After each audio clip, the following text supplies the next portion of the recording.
Thank you, Mr. Speaker. Every day we hear of some new government overreach coming from Washington. Well, today I want to tell you about perhaps the biggest overreach of all, centered around a pristine, beautiful place in my district, the Lake of the Ozarks. The Lake of the Ozarks was built in the 1930s and includes over 1,100 miles of shoreline. And it's home to thousands of homes and residents and tens of thousands of Americans who enjoy the beauty and the lifestyle of living on the lake. Every day you'll find families and people of all ages enjoying the water and being with each other, surrounded by God's beauty in the Ozark Hills.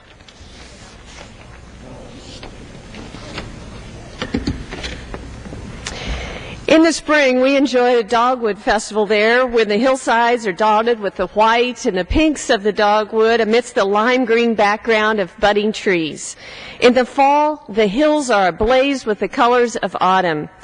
There's something special about seeing it all from a boat on the lake, pulling up to one of the many marinas and restaurants to grab a bite to eat on the water, and then head back home as the sun sets over the water and the sky changes from orange to blue to star-studded. The lake is a special place, and it is under attack.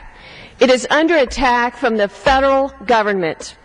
This summer, the Federal Energy Regulatory Commission issued an order requiring the removal of over 4,000 what they call encroachments from around the shoreline of the lake, including over 1,200 homes. Think about that. The federal government has ordered the removal and destruction of over 1,200 homes, all that have free and clear title to their property and have been paying property taxes on them for decades. It's shocking, it's outrageous, it's infuriating, and it's got to be stopped. You ask, how did this happen? The Lake of the Ozarks is a privately owned lake owned by Ameren UE. Power is generated from a hydroelectric plant at the lake's dam. FERC regulates the power plant and required Ameren to submit a shoreline management plan as part of a 40-year lease application for the continued operation of Bagnell Dam and the Osage Renewable Energy Center. Ameren submitted the paperwork over 2 years ago, and after sitting on the application for over 2 years, this July, FERC rejected their plan and substituted their own plan, which includes an order requiring Ameren to remove as many as 4,000 out-of-compliance structures near the shoreline and within the boundary of the Bagnell Dam project.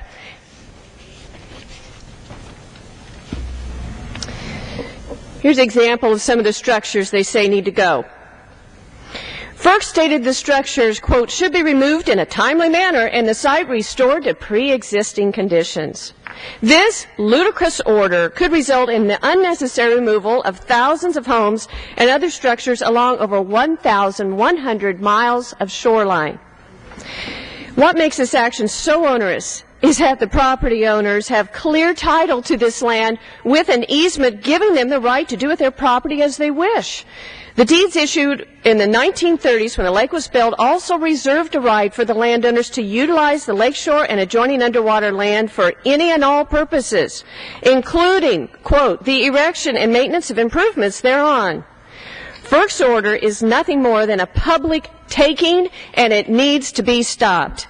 If it's not, it'll be devastating to our area's economy, home values, businesses, and most importantly, devastating to the wonderful, hard-working people who have invested their life savings to live, raise a family, and retire at Missouri's beautiful Lake of the Ozarks. The Lake of the Ozarks is one of the most popular tourist destinations not only in Missouri, but across the nation. It has homeowners from all 50 states of the Union. FERC's action could cause irreparable harm to the homeowners, boating, to fishing, water sports, and other business interests. It will cause uncertainty and fear that property values will plummet and has already locked up the real estate market at the lake. FERC's actions are causing the whole lake community to suffer economically.